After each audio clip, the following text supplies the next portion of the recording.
And here we are to number 1. Well, yeah, number 1. Bills Vikings. So game of the year. Should I do this objectively, or should I just really let my colors show during this one? Game of the year. What a matchup. The 7-1 Vikings went to the 6-2 Bills. Josh Allen injured all week. Big game. Yeah, we can't do this. Let's look at the stats. Let's start with this little. I'm going to say this. I'm a little tired, just a little tired, of the Buffalo Bills being in the game of the week. Okay? I'd really like. Not game of the week. Sorry, game of the year. There's only one that can happen every year, and the Bills are in that game. They're in that game now this year. They were in that game last year. And I don't know if you could argue it, but you could argue that they were in a sort of a game of the year before. And I don't know if you'd argue. I'm just tired of them losing unbelievable games that don't even make sense. In 2020, you had the Hail Murray. Stephon Diggs catches a touchdown pass, like 40 seconds left. 40 seconds later, DeAndre Hopkins catches a Hail Mary. After Kyler Murray escapes pressure, rolls out, and just kind of heaves it. I think he falls down after throwing the ball. And he might not even have seen it be completed, that type of throw. And DeAndre Hopkins mosses, or for the young kids, Odells, or maybe even for the younger kids after Sunday, Jeffersons, over 3 Pro Bowl defensive backs. 2 All-Pros now. And then last year, we could talk about it. That was a good one. When the Bills divisional round matchup with the Kansas City Chiefs. Anyone remember it? I don't know. I don't know if you forgot.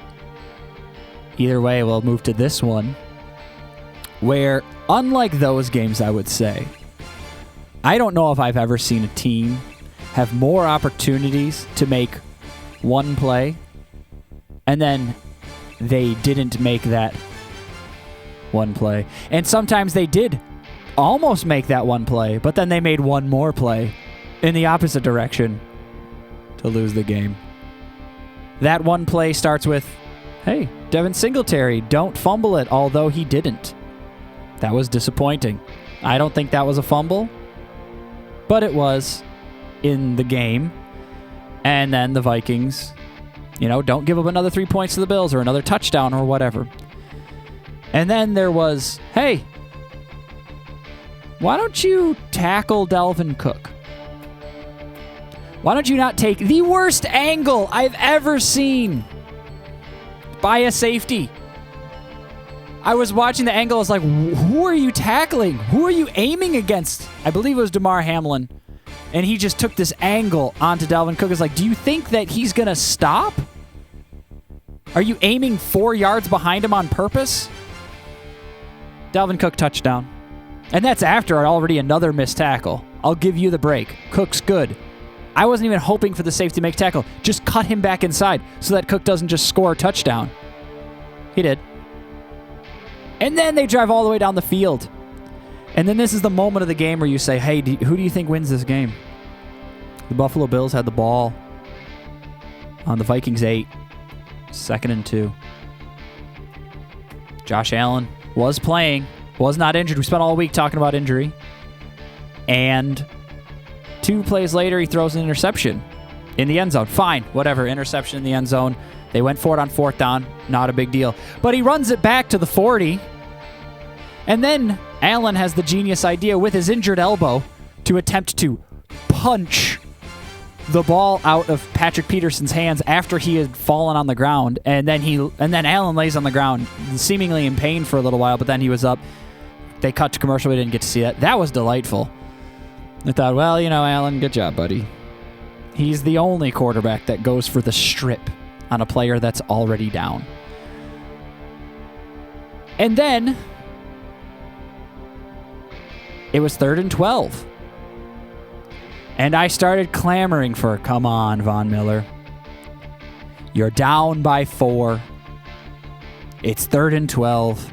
And it's time for Von Miller with about a few minutes left. Time for Von Miller to win this one.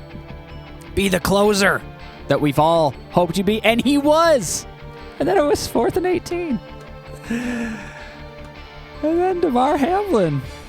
Was it DeMar Hamlin? No, it was someone else. Maybe I'm crapping on DeMar Hamlin too much. Another Bills safety who is not Jordan Poyer or Micah Hyde.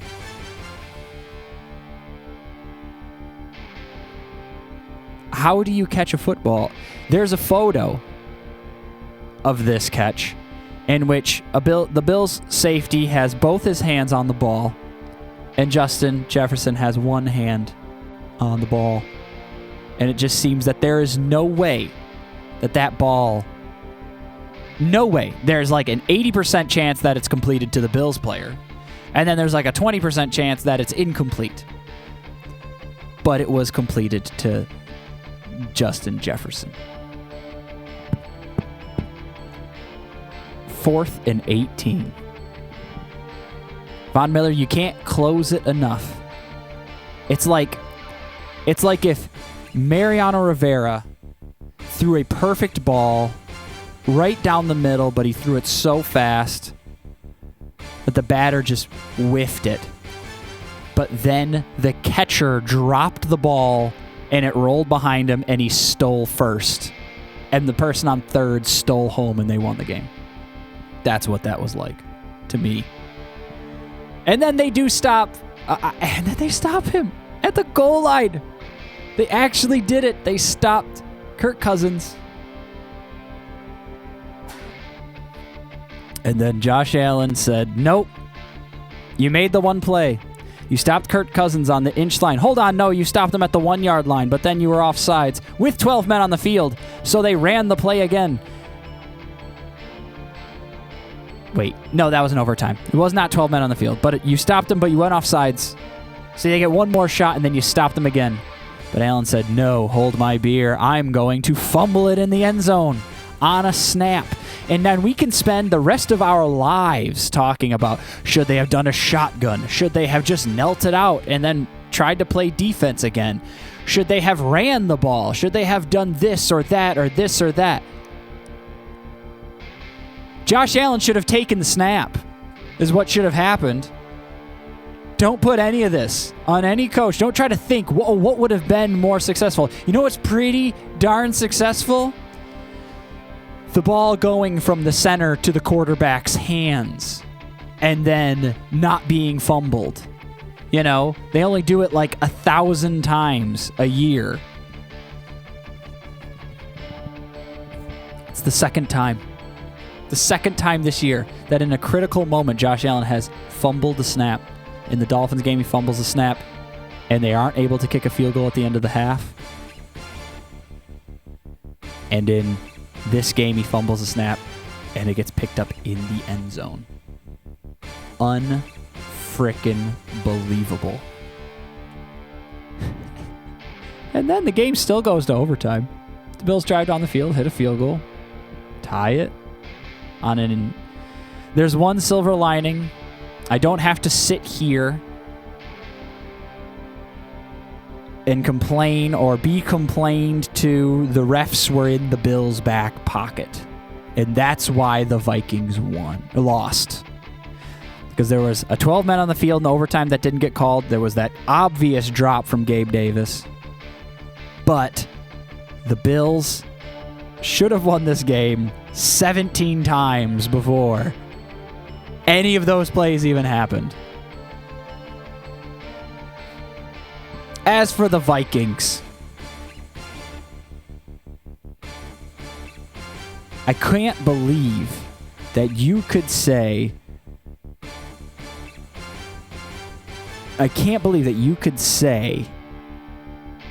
that Stephon Diggs would lead the league in 2020.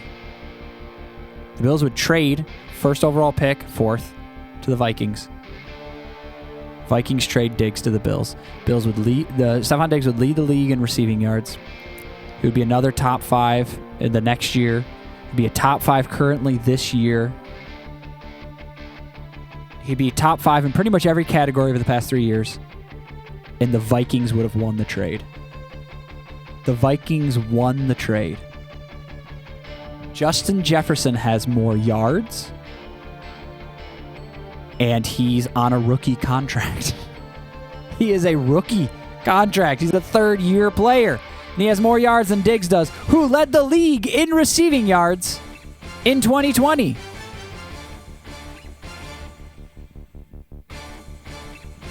Less touchdowns. So, there's that. But the Bills gave up more than a first-round pick. You know, they gave up a 4th. They got Dame Jackson in the 7th, but they also gave another 7th.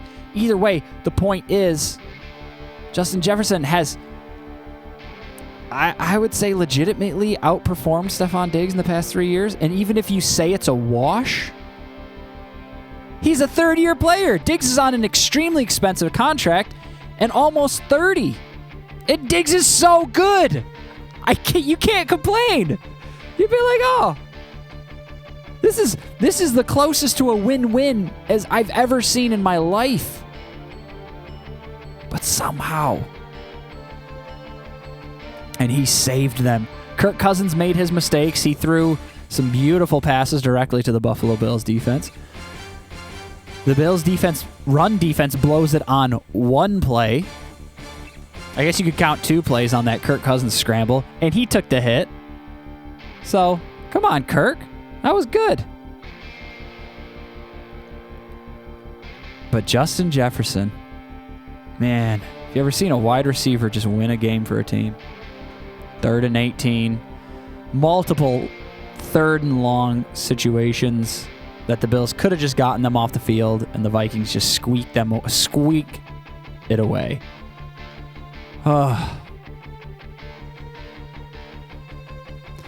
Either way, the Bills end up 6-3. The Vikings are now 8-1.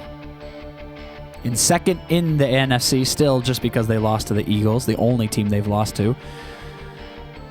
And my goodness, go Vikings. You look great. I'm happy for you. This game was like 2 teams with the most amount of sports curse baggage mounting and trying to decide, both of them are Super Bowl contenders, trying to decide who could actually defeat the gods. It was a matchup of sports curses versus sports curse gods. And the Vikings apparently are more favorable, even after, the 99 chip shot field goal by one of the greatest kickers in NFL history that he missed, or the Bills missed field goal to win the Super Bowl, or 13 seconds, or the Music City Miracle, or now why not this one? It does not belong. I mean, it's an out of conference matchup in the middle of November. Don't worry about it.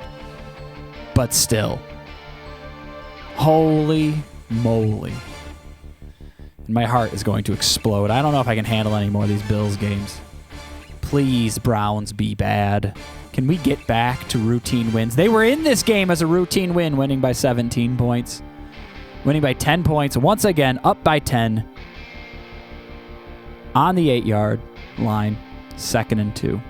On the Vikings 8. And they lost with 10 minutes remaining. Good job, Buffalo. I am done complaining about this game. We'll move on to next week. Minnesota.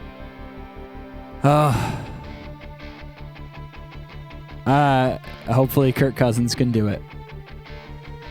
I still not that confident in him. Dalvin Cook gets a big play. Justin Jefferson is ridiculous. Kirk Cousins can just get the ball near Jefferson. They could win the Super Bowl. So, good job, Vikings, and I hope you keep winning these ridiculously close comeback games as you came back from 10 down in the 4th quarter, and then you came back from 10 down in the 4th quarter again. You might be destined. You might be destined. Well, wonderful week, kind of. We'll see you next time for Week 11 of Pro Football's Weekly Top 5. Like, subscribe, send some love, crying emojis, hearts, send some hugs, thoughts and prayers, whatever, to me and the rest of us Bills fans, and